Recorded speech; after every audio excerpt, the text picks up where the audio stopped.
I'm resident of Color YouTube, Jill Sains. That is my buddy Alan Gallant. That is my buddy Patrick McCray. We are here to talk autofocus and the death of Bob Crane, uh, for sure. Uh, Me and Patrick had did this once before, so I'm going to start this with Alan. Well, Alan, Joel, we talked about autofocus. sure, I sorry, think sorry. when you talk about two men doing autofocus, it can mean a lot of things. It's true. Not that Yes, there's anything wrong with it, but yes, yes. The zoom lens, man. it's a long way to Pennsylvania. It's a long reach. A long way to those mountains and hollers. I saw this movie pretty close to when it opened. I saw it in a movie theater. I was fascinated by it because Bob Crane was one of the guys that I was cool on when I was a kid because I watched Hogan's Heroes all the time. So I was big into knowing more about all those actors. When this movie came out in 2002, I was in between undergraduate and graduate work. I took a year off in between.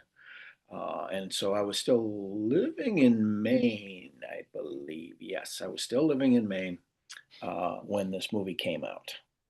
So it was within a couple of weeks, I think, of opening. I don't think I saw it on opening.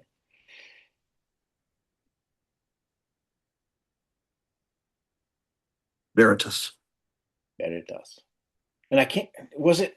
I can't remember if it was in the theaters or whether it was a. It was in the That's theaters. what I thought. I don't know if it I opened thought I wide. saw it in the theaters. That was at the beginning of the era of some things being on the net, or it was. Yeah. But yeah, Yes. but it It was was. still here. It was. I mean, obviously, his murder and everything was well established, and the story of that was well established long before this movie came out. I remember being unsettled by the optimism of the narration and again, it's a dead man Oh, narrating his man. life. Yeah. Uh, and I was, and before we came on, we were talking about Ed Wood and the innocence and luridness combination of his character and work, and how you know Glenn or Glenda and Plan 9 and various other things. Plus, he did like loop reels and sold them in the back of magazines. I mean, he did a lot of stuff to keep body and soul together, but he still maintained a sort of, it wasn't naivete completely, and it wasn't completely innocence, but it was both of those things. There was a book I read about Steven Spielberg, and it characterized the typical Spielberg protagonist by the end of one of those movies. And of course, Mhm. there is no more typical Spielberg protagonist than Bob Crane or Ed Wood. But Right. but I'm talking about Ed Wood and Spielberg. They said the Spielberg protagonist has lost his innocence, but not his optimism. And I think that's a great way to put it. Yeah. Yeah. And we, again, now going into autofocus, we see this in Bob Crane as a real person, as well as the character we see in the movie. Yeah.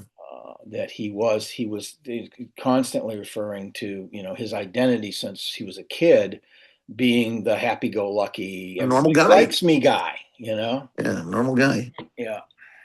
So Yeah, yeah. I am. I'm going to make a joke in poor taste. Imagine. I'm going to maintain what I've always maintained, and that is that Bob Crane's death was an accident. I'm not. It wasn't an accident. It was horrible. It was a brutal murder. I accidentally hit him like four Whoops. times Whoops. with a camera tripod, I The, believe. the police said police ruled natural causes. Yeah. Uh, uh, as Jewel knows, I'm a big Super Dad fan. And in fact, Jewel and I met at a Super Dad convention You were one in of the three people there, right? that's right. in, Heard about in that. Ames, Iowa, where it's held every year. Yes. But I always wanted to see Super Dad. I hear it's terrible. But that's a movie even Disney wouldn't re-release in Yeah, the it was 70s. well, it was so bad that they kept it in the can for over a year before they Yeah. tentatively released it, and it didn't do anything. It was kind of post computer wore tennis shoes popularity. Yeah. Yeah. and Boatniks and all of that stuff. Well, It was a few years past that, and they kind of lost the touch for a little while. you can tell by the size of his lapels and Yeah, the you knot mid 70s in his kind of stuff. tie, Yeah. and the hair, the great hair. Hmm. It's El Cid hair. He's got Charlton Heston's El Cid wig, which I love. Yes. I wear that every day. Yeah, I too was a Bob Crane fan growing up. Hogan's Heroes was one of my favorite shows, and I loved the ensemble. I thought the villains were just terrifically played. Yes. John Banner was wonderful, and Werner Clemente was outstanding. And they kind of pulled off the impossible. They You know, did. They had so many Holocaust survivors in that cast who had the integrity to play these characters as total fucking buffoons, because well, that's yeah, that's right. the only way to do it. That was their condition, and that gets left out in the name of screenplay economy. Sure. That gets Sure, left yeah. out in the Ed Begley attack.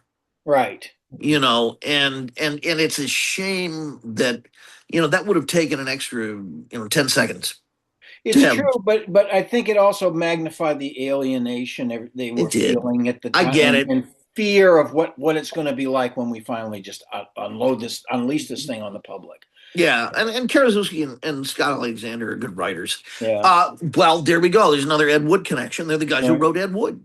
Yes. Yeah. So, and People versus Larry Flint, you kind of put those two things together and you get this movie. Yeah. And Problem Child also, strangely enough, they wrote that. Um, I think it's a terrific film. Bob Crane was I don't want to say one of my idols growing up, because I didn't know anything about his proclivities, and I was, I don't know, like 8 when he died. Played a cool character on TV though, and He that's did. pleasant. I when I was a kid, I had 2 role models, and I wanted to fuse them: Hogan and Vincent Bugliosi. Hogan and Hogan and the Professor from Gilligan's Island. Yeah. And I longed to be a fusion of the two, and maybe occasionally I achieved that. Yeah. Unfortunately, You wanted the intellect and the wit and the ability to solve problems and be smooth and all of that sort of thing. Makes sense. Totally. Unfortunately, I wound up with Bob Crane in there, which is oh well. Don't sleep with the tripod nearby. No, please don't. Oh, leave the light on. Shouldn't. I had a friend of mine pass away that way. It's a gallows humor for me. Yes, of course. So anyway, this was just a dream project when I heard about Paul Schrader and Karaszewski and Alexander, who my favorite screenwriters. And Schrader has a track record of male alienation and male sort of that kind of. Yeah, he does. He's the right guy for this. Jewel, he's the guy who directed Cat People, the remake. The remake. So I know you're a cat fancier. And so I was lucky enough to see it in the theaters. We are the home of Regal Entertainment, and they have an art theater that is, I think, kind of a vanity project for the executives. Sure. And so we get everything, and it plays forever. Like, we got the fall, and it played all summer. The good one, the Tarsum version. Mm-hmm. And so this was a movie I was very, very, very interested in, and I have a lot to say about it. Jewel, when did you see it? Autofocus? Yeah. Well, the thing of it is, I first saw Autofocus with you when we first reviewed it. Yeah. But I first heard about the murder when I was in elementary school because, well, my history. Was that 5th grade? Was it that 5th grade teacher? Yep. And because my history teacher in 5th grade, my former history teacher, Mr. Elias, taught us about true crime. And this was one of the things we ended up discussing was Bob Crane's murder. With 5th graders. He was a hep cat. Is he serving time? No. Okay. I don't know. But I will say that he made us do our great teachers make you do your own research, and he did with us. Okay. Oh, Jewel, I'm very uncomfortable with this right now. Keep going.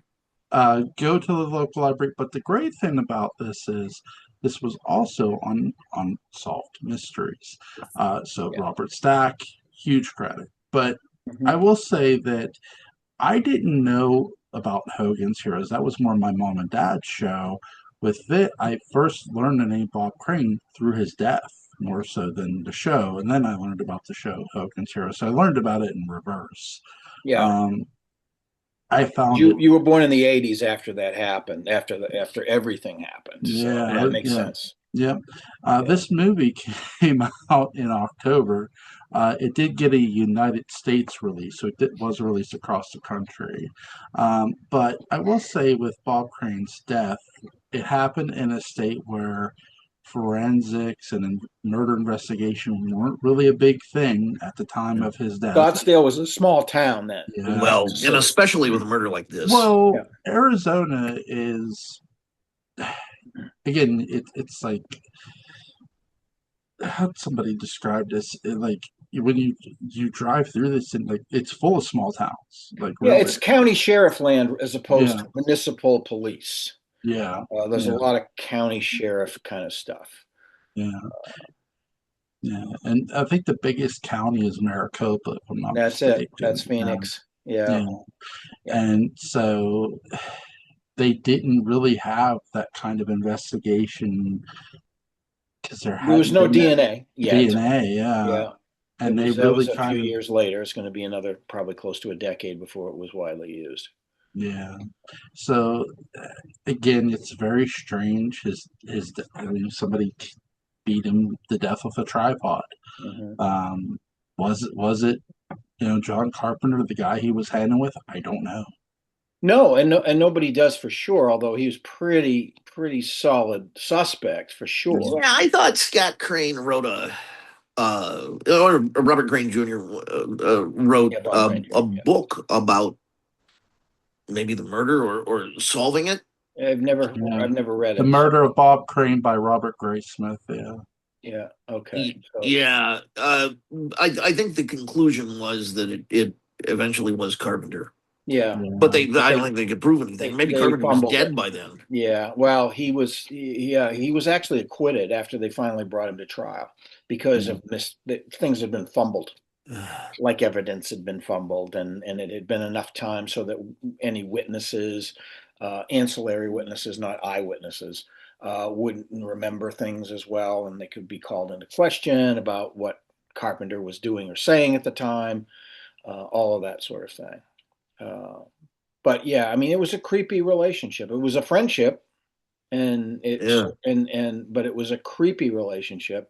And the way the movie depicts it as sort of going bad is, you like to think that Crane was trying to clean up his life at the time that he was beaten to death.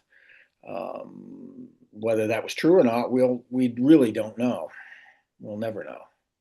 yeah. His son made a comment about this, that his dad was trying to get Carpenter out of his life. Yeah. That Carpenter had become a hanger on, and it's like, Well, and he was also the focal point of a lot of their sexual weirdness yeah, that they were doing that was destroying Bob's career, yeah. and his marriages. Yeah, it would make sense that he I would will. have to go if he was. That would be like an alcoholic. Say myself, when I quit drinking, about 70% of the people that I considered acquaintances and friends disappeared. They had to go away because I drank. Yeah, yeah, That would be John Carpenter for Bob Crane if he was trying to get away from sex addiction. yeah. I will say, from a film standpoint, the way this is shot, it's shot beautifully. From oh yes, For very every very scene, cleverly also. yeah, Mm-hmm. from the A lot of nude textures in scenes, it. from the nude scenes to the non-nude scenes, Mm-hmm. everything. It's really well shot. Um, It really gets into the gamut of how talented Bob Crane was. He was a musician and a top rated disc jockey who, made the leap to an actor. I mean, that's, very few people do that. So Greg Kinnear was a very appropriate choice Yeah. for casting because he was a talk soup host. Yes. Yeah, he yeah, was. Yeah. That was, yeah, and he yeah, made the transition to actor as well from that type of media. So I mean, he's a complete character. He's, you know, you get to see all sides of the guy in this, including his relationship with women, his relationship with his wives, which is a different relationship than he has with the rest of the world of women that he's involved with. So there are layers, and it's really, really well written, as you said before. There's great writers. So. What's some of your favorite scenes in this, Alan? Oh, I love the orgy scenes, of course. No, I do actually. I think they're pretty cool, and they actually inform a lot Yeah, they about what's did. going on in terms of how deep things are getting as things progress from just taking pictures of girls' boobs to, you know, full blown orgies. But I like the scenes in which the two of them, their relationship is laid out in conversation. And the way that they're sort of there's definitely a homoerotic component to their relationship. There's no doubt about that. There's also a love component, unrequited love component to their relationship, Yeah, is it's very heartfelt. sad. So these conversations really reveal a lot about how that relationship built up and then finally collapsed. So I like those scenes, the conversation scenes. Yeah. Patrick, what are some of your favorite scenes? It's very tough to say because I think it's a masterpiece and it's so well made, All just true. stem to stern. Yeah. I really enjoy a lot of the behind the scenes stuff. You know, the recreation of Hogan's Heroes, Hogan's Heroes, yeah. selling the show and all of that. The recreations of the grind of dinner theater. Oh yeah. I know about that. Yeah, yeah, and just the montage of you know how the one line that he repeats again and again Hmm. just becomes increasingly stale. Yeah. Um, It's like he decides to become a bad actor, you know, doing dinner theater because it's so boring. It grinds it well, Yeah. and the script is so Terrible. you know Yes. Lawrence Roman level kind of Yeah. crap, Yeah. and so I enjoy that. I enjoy the dream sequences. Yeah. Those are You know, pretty the cool. dream sequence is really Yeah. good. Uh,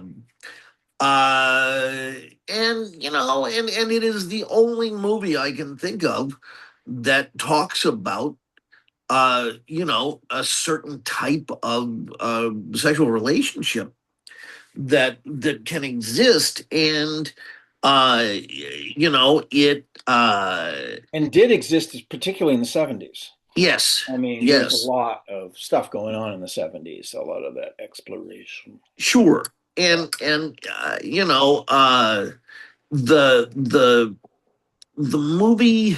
I forgot how I phrased this the last time, but the the discomfort that we have about talking about those relationships Hmm. is part of what killed Bob Crane. Yeah. The society, you know, this you know, it is yet another alternate sexuality that has a conspiracy of silence around it because it makes people uncomfortable. Yes. Even Jewel vanished. Uh and the willingness to judge that and judge it harshly, Hmm. I think is, as I said, one of the things that killed Bob Crane. You Right. know, It's because there's such taboo around it. right. I mean, everything from his immediate personal relationships all the way on up to his manager's reticence to get him parts. Sure, and I'm speaking specifically about his relationship with John Carpenter. Hmm. And so that's a complicated fold in the plot that I, there's a part of me that wishes the movie had focused on a little more, because I think it kind of automatically villainizes certain things by presenting it, and I don't even present anything positive about it because it did contribute to his death, but it was taking place in a society where that is and was. It reminds me of the relationships between men in Boogie Nights. There's an adolescent Yes, quality about the yes, relationship. I mean, they sit down there in the basement and they start jerking off together, watching these reels. Uh, dissecting them like just it's like, sports footage. 12, 13-year olds, Yeah, it's in terms of that sort of inappropriateness that doesn't register that way in the kid's mind, you know. And so, but also the way they talk to each other and the way they fight and make up and all of those kind of things. It's kind of an adolescent relationship in a lot of ways. They're indulging in a lot of impulsive things. sure. Some of, and you can argue either way, but I think in their case it was unhealthy. It was, yeah. I mean, and uh, conducting that in the society of that time, and maybe even in the society of ours, uh, is a truly dangerous thing. Yes. Yeah. In the 70s, you could be the braggadocio, the Lothario, the whatever, and you could have a rep that was positive among your fellow men that were perhaps involved either peripherally or directly in that world, like people around the bar, stuff like that. Sure, sure, But yeah, the reality of it was something else. So he's risk taking every night, basically, is what they were doing, sure, taking huge sure. risks. And we're also, even though the movie doesn't feel that old, when you say it was 2014, 2002. 2002. It's 2002. yes, it's Oh, yeah. that is long. God, Yeah. It's been ancient. How long ago was that? Was that yeah, 23 23 years? years. Jesus. Yeah. Yeah, and so there's part of me that wonders if it would be written quite the same way now, Perhaps not. because certain things have come out of the closet. A little I think more, although especially after COVID. I think that they do a really good job of pulling as much of that out as they can. Yeah, they Yeah. do. But I mean, I look at things like going to YouTube, and suddenly there are serious clickbait discussions about gooning leading to the end Yeah. of civilization, Yes. and Yes. this would have been an unthinkable topic even back in 2002. Right. And the no fap, or fap free November or whatever it is. Yeah. That that sort of stuff is out there as well. Right. And so that's that level of conversation, so that post COVID, post American Pie level of conversation, certainly was not a thing. Right. Yes, that's true. Discourse was very much more halting It was. about such things. Yeah. But I thought this movie did a fantastic job of portraying it for that. It did, and I think Schrader is to be applauded for that, as being a fairly brave thing. And Willem Dafoe, whose career started in experimental theater, doing all sorts of outrage things at the Worcester Group, was a Yeah. perfect choice to Oh, play sure, this character on the edge. sure. Because he'd take it that way. He'd take it that far. So And that you have the ostensibly the villain of the movie, although you say the villain of the movie is Bob Crane. Uh, you could uh, say that, yeah, absolutely. yeah. It's the sort of movie that would defy and frustrate, I think, a lot of screenwriting teachers. Mm-hmm. You Yeah. know, who's the hero? Who's that? Well, I don't know. Well, maybe there Be- not one. I mean, I feel sorry for both of them. I feel sorry for John Carpenter, the Yeah. way that the movie portrays it. Right. Yeah, I agree. I think Carpenter would have been kind of okay with the film. Yes, it's possible. I mean, I don't know what Carpenter was really like, but if he was like anything like he's depicted in this film, he probably would have been. And that's what I'm going on. Yeah. Imagining that, yeah, that's who he is. Yeah. It's tough to tell with a movie because nothing really has been found out about either men later on, even after their death. After Bob Crane's murder. As to what led up to the end. Yeah. Yeah. Yeah. Yeah. Yeah. It's true. Um, I mean, it probably was, John, but there's also there were probably opportunities for jealous boyfriends and Yeah, a husbands. lot of that. Yeah. That probably muddied the waters, particularly when they didn't have a bunch of fingerprints that were directly attached to the act, or Well, DNA. and we also leave out the idea of a furious and regretful woman. Yes, Yeah. that's correct too. Yeah.